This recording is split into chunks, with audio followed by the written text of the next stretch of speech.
Како пратеници од ВМРО ДПМН, најостро ја демантираме изјавата на координаторот на пратеничката група на Социјалдемократскиот сојуз Јован Митрески во врска со поднесените амандмани на предлогот за изменување и дополнување на деловникот за работа на Собранието.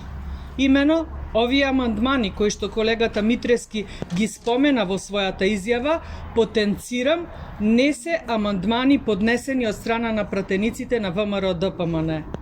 Ова е срамен обид на Социјалдемократскиот сојуз и нивните пратеници за манипулирање и дефокусирање на јавноста од нивниот насилнички и недемократски метод на брзина да ги изгласаат измените на деловникот, кои поради нивното тенко и нефункционално мнозинство, очајно им се потребни.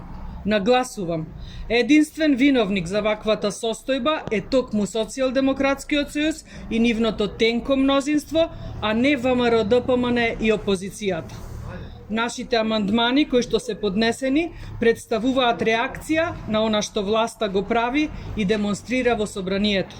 Овие амандмани се наш одговор на нивното непочитување на опозицијата, неуставноста, избегнувањето на диалогот и пронаоѓањето на консензус во врска со ова законско решение за измена на деловникот.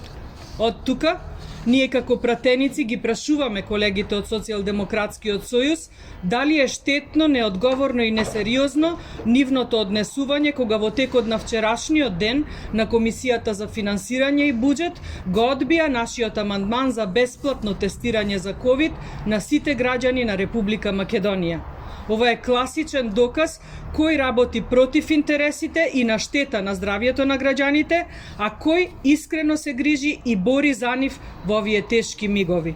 Се друго што Социјалдемократскиот сојуз го зборува е чиста манипулација и очаен обид да се исперат од нивната неспособност и негрижа за граѓаните. А кога станува збор за деструктивното, антидржавното и антинародното однесување, Социјалдемократскиот сојуз тука е неприкосновен.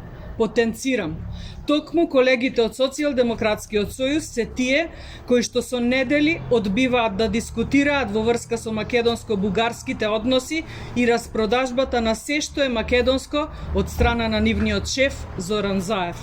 Македонската јавност и граѓаните видоа и слушнаа кој е гробарот на македонштината, а кој е набраникот на татковината.